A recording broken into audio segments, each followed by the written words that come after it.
Okay, so as we know, April is Poetry Month.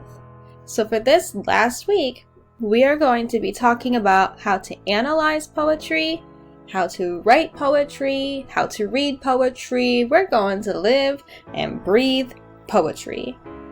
Today, we are going to be discussing analyzing poetry. Here are 10 tips for analyzing poetry. Number 1 is try to figure out the meaning of the poem. So you're going to ask yourself questions like, what's going on in the poem? What is the poet trying to say? How do they say it? What lines bring out meaning? But we're trying to find out what even is going on. What's happening? What are they saying? How do they say it? What does this poem mean? First thing to think about. Tip number 2. Imagery is a common technique used by poets to get their meaning across. So as we're trying to find out what the meaning of the poem is, we can ask ourselves, what images have been chosen? What images have been chosen? Are the images related? Is there one overall image or is there a bunch of images? What is the feeling? So what feeling do you get by looking at or thinking about these images? So we're going to take their imagery and we're going to evaluate it. Tip number 3 is look for symbols. So poets typically use images that suggest certain concepts. So they might be talking about love, loss, youth or childhood, death, birth, and many more. So what do these mean? Why are they using these symbols in their poem? Are they using these symbols in their poem? What meaning do they contribute to the poem, and how effective are they at getting the meaning of the poem across? Tip number 4 is look at the poet's choice of words. It's very, very rare that you're going to get a poem where they just blah, blah, blah, blah, blah, and word vomited all over the page.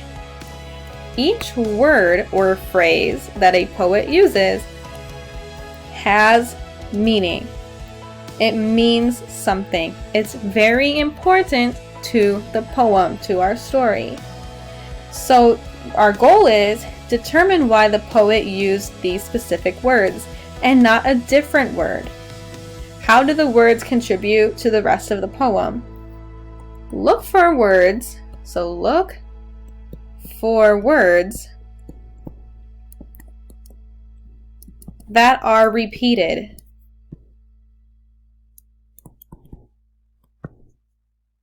Very often, words will be repeated throughout the poem.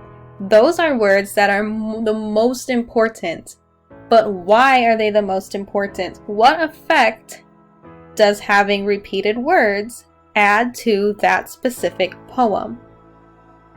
Tip number 5, determine the voice and tone of voice of the poem. So does the poet take on a different persona? Are they talking as themselves or as a character? What's the mood? Are they happy? Sad? Regretful? What are they feeling? What words or images bring out this mood? How do we know what the mood is? Is the poem trying to persuade the reader?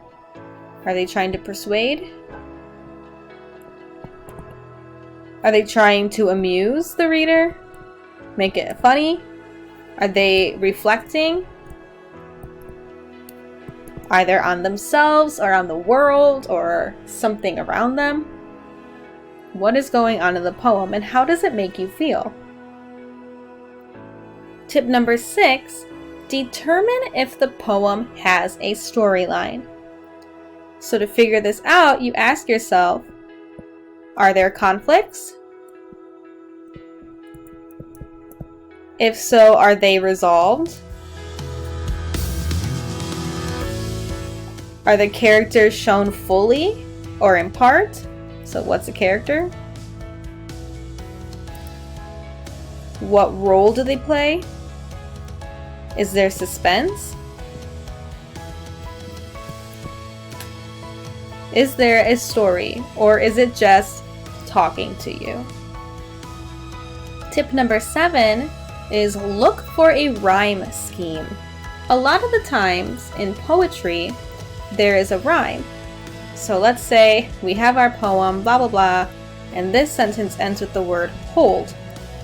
And we continue, and this next part ends with gold. And we continue, and this part ends in leaf. Continuing, this part ends in grief. Boom. We know that this here, we'll say A because that's our first letter of the alphabet. We're going to start there. And this word here, hold and gold, rhyme. So it's AA because they rhyme. So we know that both of these are the same, so they're going to have the same rhyme. Same. Leaf does not sound like gold. Gold, leaf, different. So we move to our next letter, B, leaf. Okay, we go, it's grief. Oh, that rhymes. So these are together. Rhyme. Same. So this here would be a poem that is A, B, B. That's our rhyme scheme for this poem. Sometimes we have it where it's A, B, B. So this, it might go hold, leaf, gold, grief.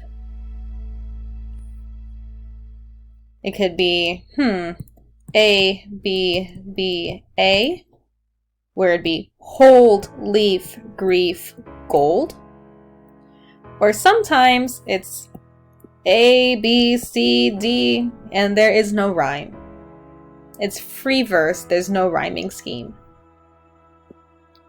Tip number 8, determine the poem's structure.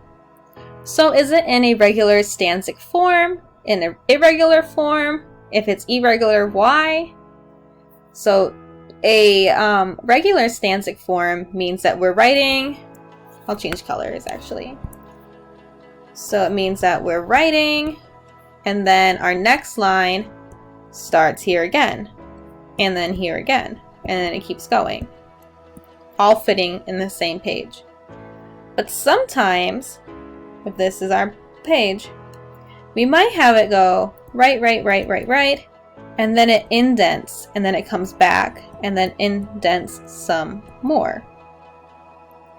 There's typically a reason why they would choose to do the poem in one of these two ways.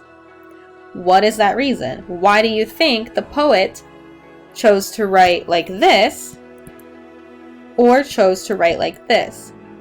What effect does that have on the meaning of the poem? Tip number 9, determine the poem's type. There are many different types of poetry. There's lyric, where it kind of sounds like it could be a song. There's a sonnet. You know who was famous for those? Shakespeare. I don't know how to spell his name. I think that's wrong. Is it a narrative? Telling a story about like a life of a person? And then what's the significance? Why did they choose to make the poem a lyric instead of a narrative? Or why did Shakespeare write in his sonnets? What characteristics are found? And tip number 10, these are all suggestions. Man, there are so many ways to analyze a poem. You don't have to use just these 9. You can use so many, or you can use these 9. The goal is to figure out what the meaning of the poem is. In any way that you can figure out what the meaning of the poem is. Let's try an example. Here we have a poem by Robert Lee Frost called Nothing Gold Can Stay. Nature's first green is gold, her hardest hue to hold. Her early leaves a flower, but only so an hour. Then leaf subsides to leaf, so Eden sank to grief. So dawn goes down to day, nothing gold can stay. The first thing that it asks us to do is number the lines.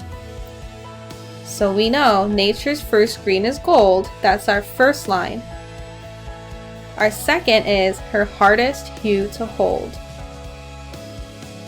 Her early leaves a flower, but only so an hour.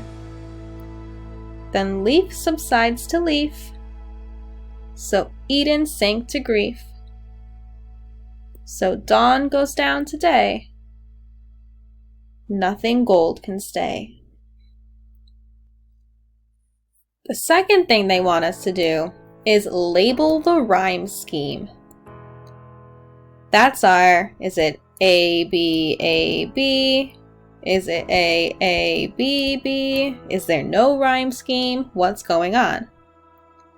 We'll reread nature's first green is gold. So we know we're going to start with A, because that's our first letter. Her hardest hue to hold. Hold and gold rhyme, so it's also A. Her early leaves a flower. Doesn't rhyme with hold, so we put a letter B. But only so an hour. That rhymes with flower. Then leaf subsides to leaf. That doesn't rhyme with anything else so far. So we go to our next letter. So Eden sank to grief. So dawn goes down to day. Nothing gold can stay. So we know that our rhyme scheme is A, B, B, C, C, D, D. Rather long, but that's what it's about. Number 3 asks, what is the theme of the poem? What evidence can you use to prove it? Okay, so we reread the poem, this time thinking, what is the theme of the poem? Nature's first green is gold, her hardest hue to hold. Her early leaves a flower, but only so an hour. Then leaf subsides to leaf, so Eden sank to grief. So dawn goes down to day, nothing gold can stay. To me, this is saying nothing lasts forever. Nothing lasts forever. What evidence can we use to prove that the theme of the poem is nothing lasts forever? Well, they mention only so an hour. So that's saying that something is going to fade. It can't last for forever because it's only going to be here for an hour. Life it comes and then it goes again. And the very last sentence even says, nothing gold can stay. So nothing's going to stay. You can't keep it forever. Number 4 says, change is prevalent in the poem.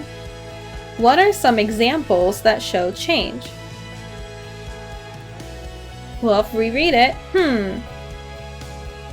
we know that flowers will fade. It says her early leaf is a flower, but only so an hour. So the flower fades. Leaf subsides to leaf, so leaf subsides.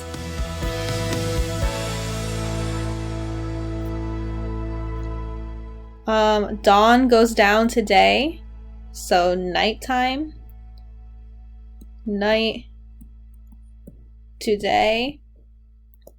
We're changing from dawn to day, dusk to dawn, dawn to dusk, night to day, day to night. When analyzing poetry, remember that everybody can analyze a poem, the same poem, and come up with different answers. That's the beauty of poetry. There's not always going to be one right answer. There might be an overarching theme that is correct, but for the most part, if you can back up your reasoning, then you're correct. So on your worksheet, I'm going to give you another poem, and it's going to ask you to analyze it. Your answers might be different than what my answers are, and that's okay, so long as you can back up your reasoning for how you analyzed your poem. If you need to, scooch back in the video to find those 10 tips and use those to help you answer the questions.